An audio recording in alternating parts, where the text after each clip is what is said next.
I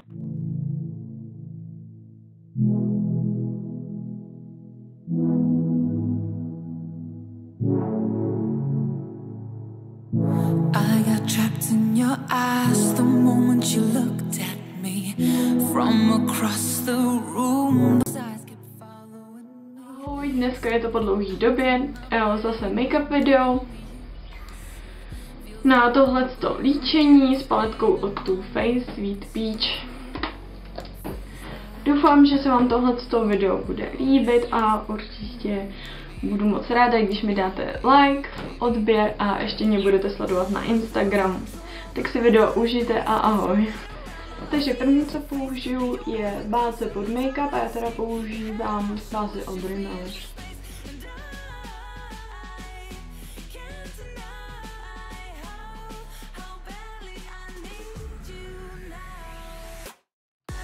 Potom používám make-up od L'Orealu, je to teda L'Oreal True Match a je to odstín Rose One. Budu ho používat s tímhle oválným štětcem, který je od Makeup Revolution.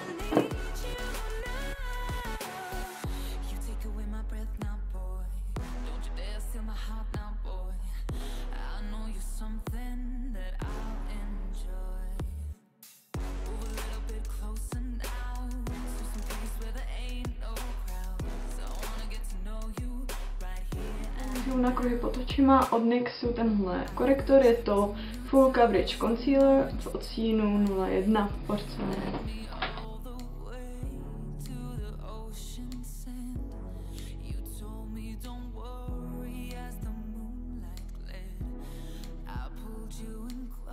Do dokonalosti použiju Catrice Camouflage Cream a tady to je v odstínu 010 Ivory.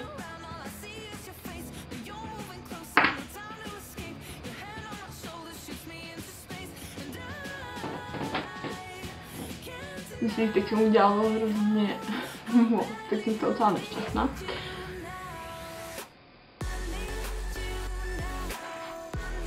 Ale právě teď ve třetíku, jdeme na praxe a jak se všechny známky vyvíjí, tak jsem zprstovala.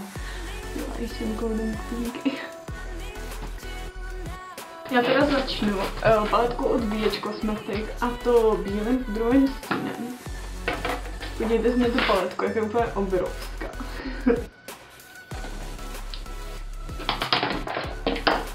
A použiju na to vlastně labuténku a dávám si bílej pudr pod oči. Pak si vezmu normální štětec a to si dám teď na čelo, pod nos, na nos, pod lícní kosti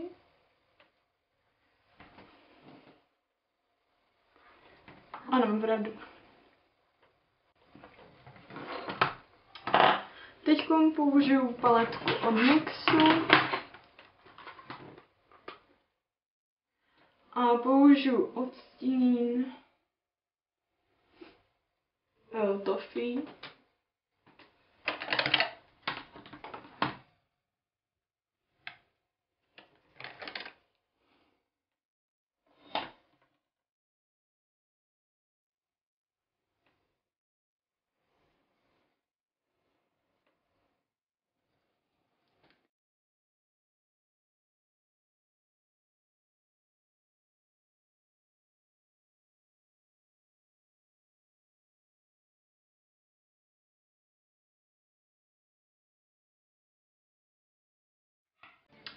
Teď se vrhnu teda na konturování nosu a na to používám.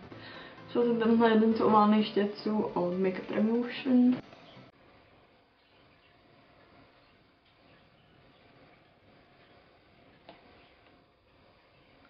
Teď to je teda štětec na linky, ale jako já si fakt nedokážu představit, jak bych si tím prostě linku namalovala, ale na konturování nosu je fakt super.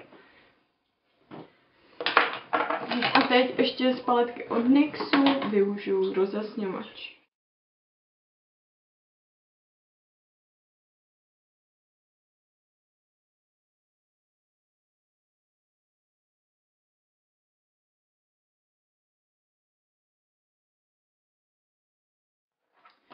A teď použiju merunkovou tvářenku, kterou použiju právě zase tady z té paletky od BH Cosmetics. Tady ty odstíny nejsou vypsaný. A použiju na to tady tu nejtmavší oranžovou. Jen tak lehce poťupkám, protože nechci, abych byla prostě celá oranžová. A ono je to fakt takový jako jemňonký. A tady ta tvářenka se mi i líbí mnohem víc, takže třeba používám nějakou růžovou. Další, na co se vrhnu, tak bude obočí. A na to použiju zase NYX Tame and Frame a je to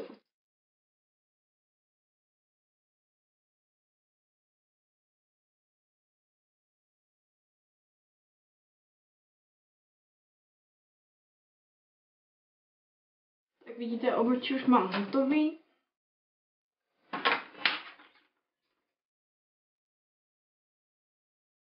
A teď vlastně se můžu vrhnout na oční stíny. Dneska budu používat paletku od Too Faced, kterou jsem si včera koupila. Tady s tu úžasnou Sweet Peach, takže to vlastně je pro mě premiéra, kdy ji použiju. A jsem prostě úplně strašně nadšená. Strašně jsem jí chtěla. A jí prostě hezky voní. I když mě to jako nevoní nějak brosklema, ale spíš jako lipo. Začnu teda nejsvětlejším stínem, který se jmenuje White Peach.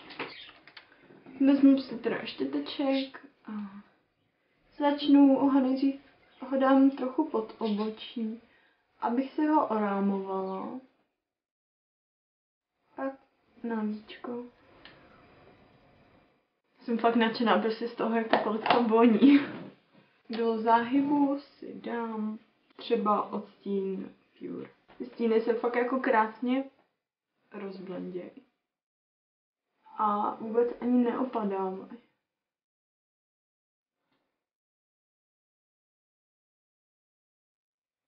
Teď si mám jiný štětec a použiju odstín Just Peachy. Je to takový krásně růžovoučký.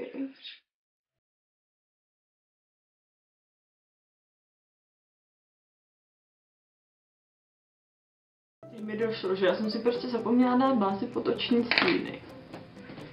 Ale tak budu doufat, že mi to prostě vydrží. Vezmu si blendící štětec a zase to všechno do sebe rozblendím. Teď použiju odstín ještě Charmed, I Am Sure.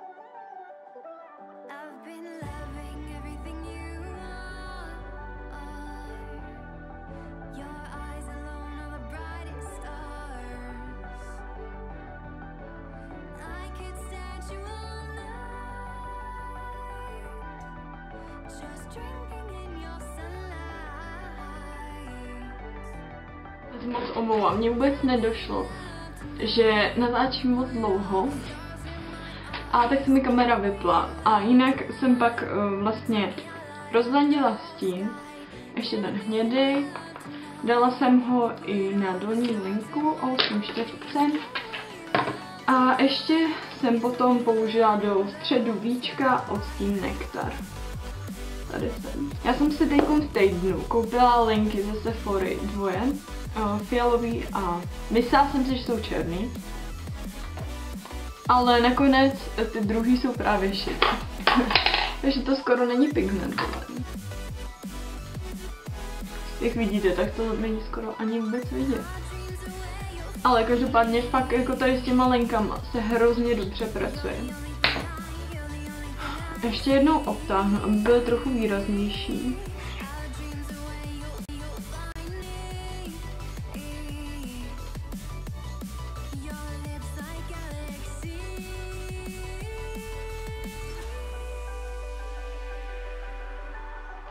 Takže jedno oko máme nalepený a teď jdu na to druhý.